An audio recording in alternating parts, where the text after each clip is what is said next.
All right, season 3 of Euphoria has come and gone. Last night's episode, that finale was a tearjerker. Man, that was emotional. That was tough to watch. I actually really liked the finale last night. Most of the season was hot garbage. I think me and a lot of people agree. Just a lot of the characters became very uninteresting. I mean, Nate Jacobs just was a humiliation ritual all season. You know, character storylines just didn't matter. Jules was painting all season long. Cassie doing OnlyFans. Lexi became dull. Really, the only interesting character left in the show was Rue. And from the start, Rue has been the person I've been obviously riding with. But this season 3 felt like a drag to me, and it was really I was only watching it for Rue. At the end of the day, Zendaya is a brilliant actress. And her storyline really did keep me hooked. It kept me riveted. But everyone else was just absolute hot garbage. Sam Levinson, for the most part, this season was just drugged out while writing this entire season.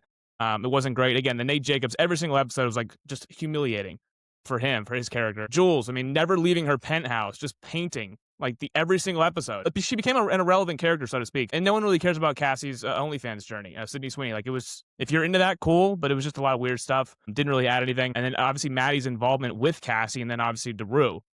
But let's talk about the finale as a whole, which I did like a lot of stuff about the finale. I think this is how you end a series right here. We got a lot of Rue this finale. A lot of people were saying we should have got more Jules in this finale. I'm like, why? She's became an irrelevant character, as I just said. We got 2 minutes painting in her penthouse, and that was all we needed to see of Jules, I should say, not Rue. We got a lot of Rue in this finale, which is I liked. Obviously, she's involved with Lori and these Nazis. And then she's obviously involved with Alamo and his strip club, but she's obviously been told by the DEA this entire season 3, to be the rat. She has to rat these guys out. She's able to get out of this Alamo Lori situation. And we're like, okay, is she actually able to survive this? Because that was the big thing coming into this episode. Can Rue survive? Can the main character actually, come out of the season with how much, stuff she's into? I mean, she was just up to her neck in deep shit this entire season. Every single mistake she made, she compiled with another mistake. So it just looked like she was in deep water. But she's able to get the licenses, the driver's license of these girls back to Alamo, and she's able to get back to Ali. And you think that she's home safe, but obviously he kills Rue by her own sword, essentially. Giving her the Percocets that's obviously laced with fentanyl. And the whole reason of Rue's demise is kind of just like a game of telephone. Lexi tells Maddie that Rue mentions the DEA.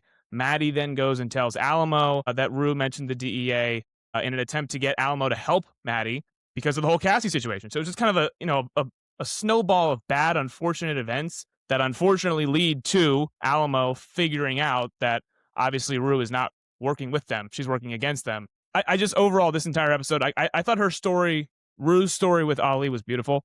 It's heartbreaking that he finds her there on his couch. It was really beautiful, her final scenes where she's thinking with Fez. I'm glad they did not use an AI version of Angus Cloud. They actually used an old video of Zendaya and Angus Cloud, and then obviously her scene with her mother. Getting that scene as she's kind of going, and then you wake up and you get the different perspective from Ali, and you can see he's just absolutely devastated. He has to give the unfortunate phone call to Rue's mother, and then he's out for vengeance. I mean, he's really the only one of all the side characters, because again, Rue's the main character. Of all the side characters, no one's really grieving Rue's loss. I mean, they're doing it in their own ways. Lexi picks up a Bible. Jewel again is painting Rue.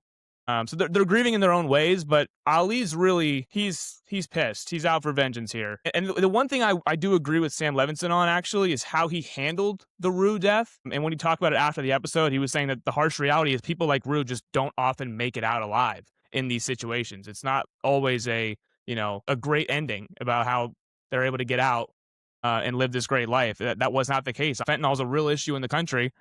And unfortunately, this is what got her in the end. I thought initially she was just going to overdose and take the pills, but no, it was just Alamo got her with the fentanyl.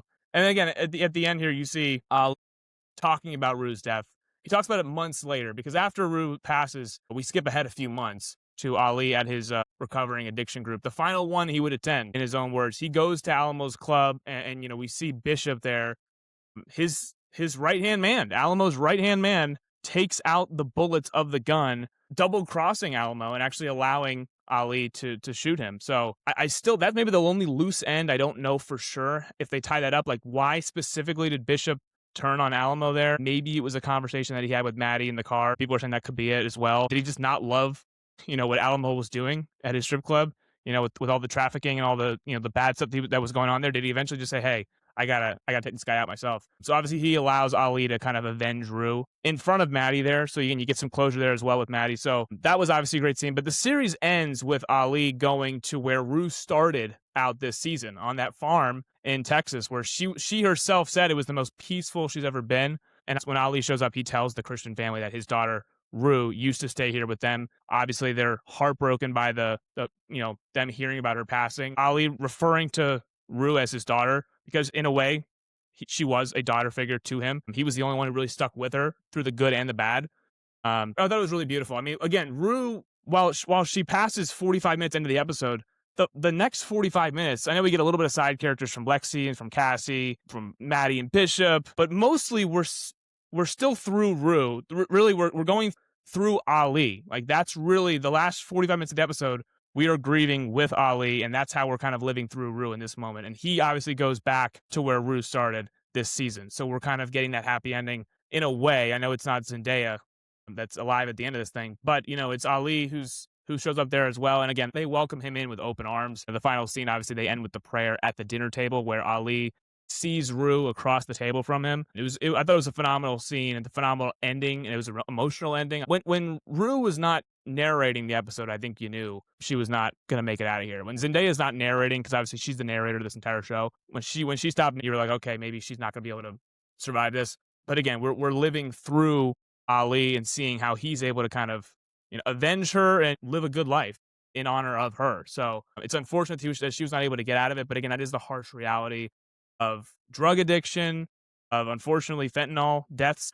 They told the story really well. No season 4, and again, there shouldn't be. This is how the series is going to end, as Sam Levinson said at the end. This is it. This is it. It is ending after 3 seasons, and there's no real interesting characters left anyways. Like, nobody really cares about Cassie's house for the OnlyFans models to use. We don't need to see another season of Jules painting in a room. Nobody asked for that. Maddie's really the only interesting person left still alive. So, we'll see what she does with Bishop. If they're able to now run the Alamo Strip Club, what they do going forward, who knows? But don't really need to spin off of that either. So really, the series ends with a really touching message, and obviously the best character in this show is Zendaya's character, Ruby Bennett, and Ali kind of making things right in the end. I thought it was a really good finale. I thought most of the season was slop. Wasn't interesting. A lot of the characters just were not interesting at all. Their storylines weren't interesting, and then the characters themselves were not interesting. But Zendaya really kept me through season 3. Like, that's really what kept me going. And she just did a phenomenal job acting this season. I thought the one thing I do agree with Sam Levinson on is how they told her story. I mean, how they ended it for her. Kind of a callback to season 1 of how her running through the streets, kind of running away from this. I thought it was a beautiful scene. I thought all the Zendaya scenes in the season finale were really, really well done. And yeah, that's all for Euphoria. Overall, a good ending to what was not a great season. But yeah, they finished it on a good note.